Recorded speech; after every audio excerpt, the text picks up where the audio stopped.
Hello friends, welcome to odialawfirm। So friends, आशा करछि आपण माने समस्ते बहुत भलरे थिबे। फ्रेंड्स, आमे already chapter 7 Indian penal code रो स्टार्ट करि सारिछे, जोथरे आमे बुझुछे offence relating to the army, navy and air force उपरे।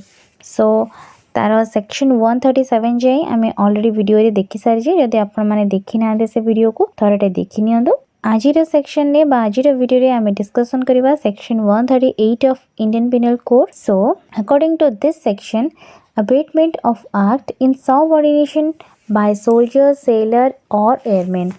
Whoever abates what he knows to be an act insubordination by an officer, soldier, sailor or airman in the army, navy or air force of the government of India shall, if such act of subordination be committed in consequence of that abatement, be punished with imprisonment of either description for a term which may extend to 6 months or with fine or with both. So जहाँटा भी हमें पढ़िले ताको आसंद गोटे example ले बुझिबा, so that हमें easily section को cover कर परिबा। माने कर एक्स नामक गोटे लोक जे कि आर्मी, नेवी बा एयर फोर्स रे कार्य करथबा कोनोसी भी गोटे सेनार अधिकारी को अबेट करे कि तार सुपीरियर ऑफिसर का द्वारा कहिता कोनोसी गोटे कार्य को न करिया पई बा तांको कथा को अमान्य करिया पई तांको अबेट करे। सो ए प्रकार अबेटमेंट द्वारा से आर्मी ऑफिसर जनक कोन करे ना ता सुपीरियर ऑफिसर देथिवा कार्य को करे नै, ता माने अबेटमेंट द्वारा एक्ट कमिट हे गला।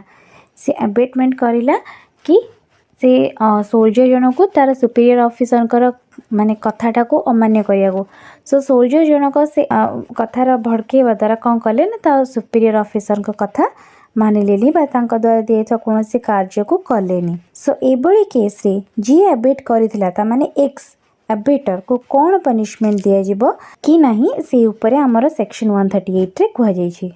सो ए प्रकार केस रे एक्स रो ए प्रकार अबेटमेंट पई पनिशेबल हबो। एक्स एभली कार्य को एक्स रो ए प्रकार कार्य को गोटे ऑफेंस कहै जिवो एवं एक्स को एथि पई 6 मास पर्यंत कारादंड सह फाइन भी देबा को पड़ी पारे बा बोथ इम्प्रिजमेंट विथ फाइन भी देबा को पड़ी पारे। ठीक अछि, ता माने कोनोसी सोल्जर को जदि केही भड़काए बा उसकाए बेट करे तार सुपीरियर ऑफिसर देथिबा कोनोसी गोटे कार्य को न करिया पई कि आउ से अबेटमेंट द्वारा जदि सोल्जर जनक ता सुपीरियर ऑफिसर का कथा न मानि कि कार्य रे अवहेला करे ताहले ए प्रकार केस आसिले से अबेटर को कौन पनिशमेंट मिलिबो 6 मास पर्यंत इम्प्रिजमेंट बा फाइन बा बोथ इम्प्रिजमेंट विथ फाइन भी देबा को पड़ी पारे। ए प्रकार ऑफेंस हमर कॉग्निजेबल अटे, बेलेबल हेथे आर ट्रायल जे कोनोसी मैजिस्ट्रेट को द्वारा करा जाय परिबो। So this is all about section 138।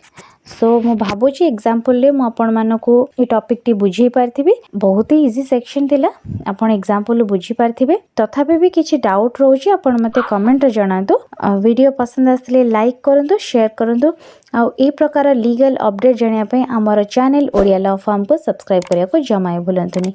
Thank you.